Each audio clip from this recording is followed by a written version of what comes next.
Speaker still on. Okay. What's good with y'all though? Starseed Banks, Indigo Banks, bringing y'all another video. Today's video, it's gonna be called something like how to become the best version of yourself or something like that. Now this video, I'm gonna try to keep it short, sweet, and simple. Now, how to become the best version of yourself. Let's say the best version of yourself makes X amount of money. Let's say you want to make at least 100K a year. What would that version of yourself be doing to get to making 100K a year? So for some people, you might cut off certain friends that's holding you back mentally, physically, financially, whatever. You might cut off certain friends that could be viewed as distractions on your way to you getting where you're trying to go. You could also wake up earlier to put in more work towards what you would be doing to get you that money. You could also heal. It's a lot of things that could be holding you back from getting to where you feel like you need to be. So the whole point in being the best version of yourself is actively putting in the steps to basically embodying that person that is already where you want to be. So no matter what it is that you're trying to become or who you're trying to become, just put in the steps to getting there. So like I said, let's say you want to make 100K a year. Well, what would you be doing if you made 100K a year? Would you be stressing about little expenses here and there if you making 100K? If not, why are you tripping if you got some food or some shit and it's low-key a little too expensive? If you make 100K a year, you're not worried about that one-time purchase of some food that's expensive because you know money is abundant. It's an abundance of it. So would you still be thinking from a lack mindset when you're making 100K, or would you be thinking from an abundant mindset? If you would be thinking from an abundant mindset, do that now. Also, if you wouldn't hang out with certain friends when you start, becoming the best version of yourself, why would you hang around them now when you're not the best version of yourself? You're building to that process. Let's say you was a plant and you're not growing to your full potential. We're not finna say fuck the plant and then swap you out. We're gonna change your environment.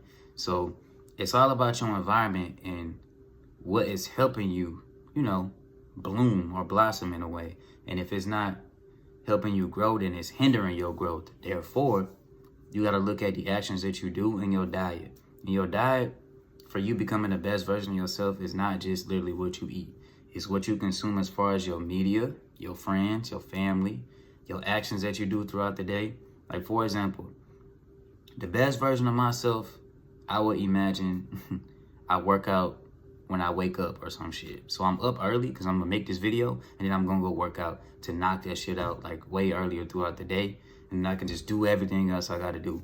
Because, I don't know, I feel like the best version of myself, I do certain things earlier throughout the day so that I can be aligned with everything else that I need to take care of.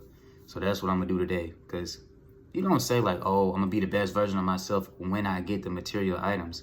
Nah, it's about the actions and putting down the building blocks and the foundations to get into where you want to be.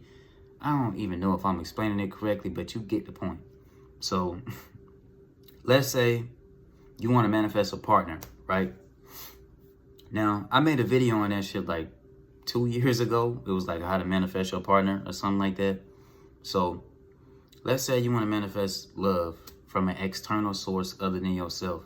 In order to manifest love in another person, you have to learn how to love yourself genuinely. You got to learn how to be comfortable being alone so that when somebody else do show up, you can also appreciate the moments that they there with you and the moments that you're not alone. So like everything that you attract in your life is a mirror of your subconscious, and we know that. If you don't, then now you know. But everything that you go through is like just a mirror of your subconscious mind.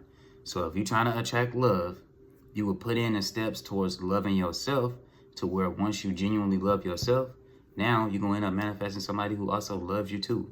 So if you building self-love and you building, just a connection with yourself, okay, would you eat that food that you know not good for you? Would you hang out with those friends that you know not good for your mental health because they gossiping or they doing a little two-faced shit behind your back? Would you really go around them if you know that they not meant for you, but you building self-love?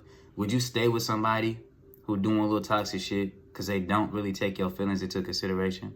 Or would you just leave because you know that there's better out there? And if it's not better, I'm going to create better when it's just me and myself and I. So fuck it. Basically, whatever you are working towards, be the person that is already, how the fuck do I explain it? Act like the person who already is what you're working towards in a way. So if you want to manifest love, learn how to love yourself. How would you learn how to love yourself? What would you do if you love yourself? Would you wake up, say affirmations like, remember how I used to have the sticky notes on the back of the wall and shit like that? Those was my affirmations that I used to tell myself. Now, would you wake up and affirm positive stuff to yourself? Would you go for a run? Would you eat some fruit? Would you drink a smoothie? Would you meditate? What would you do to like show yourself like, yo, I love myself? What would you do? And then once you figure out what you would do, start doing that little by little, because you don't gotta do everything all at once. Some people feel like they not making progress if they don't see a big change. And I'm like, fam, it's not, it's not a marathon. Well, no, it's not a race, it's a marathon. So slow motion is better than no motion. As long as you're making some kind of progress, then you're getting somewhere, and that's good. So I feel like as long as every single day you are actively working towards your goals in a way, then that's okay. That's a bar. But yeah, as long as you're working towards something, even if you're taking the babyest steps, that's better than no steps at all. So once you learn how to start embodying what you want to, little by little, after like sooner than later, or after a little minute, you're gonna look back and be like, damn, I'm what I was trying to work towards. Like I'm already him or her. So shit, you just do that with everything that you manifesting in a way. So in order to become the highest version of yourself, I'm gonna say it one last time and I'm gonna wrap the video up because I don't want this to be like 15 minutes. But in order to become the highest version of yourself, you must embody the physical actions and be the physical manifestation of who or what you want to be. So if you want to be a bodybuilder or some shit, what would you do if you was a bodybuilder? Would you work out in the morning or the nighttime? Would you work out once a day, twice a day? What kind of foods would you eat? What would you drink? Would you have cheat days? What would that look like? And then you just start working towards that little by little. Same with attracting a partner. How would you learn to love yourself? Would you wake up, meditate, affirm positive things to yourself? Would you listen to 528 frequency, healing your heart chakra? Would you listen to 432 hertz frequency? Because that's just a healing frequency in itself. Would you get in nature and ground yourself with your socks and your shoes off, getting the, energy of the earth to heal you through the soles of your feet? What would you do? And then once you have the blueprint of what you would do, then just do it. That's all I'm just here to say. Do what needs to be done, because you know what you got to do. And if you don't know what you got to do, isolate yourself to get those distractions out the way.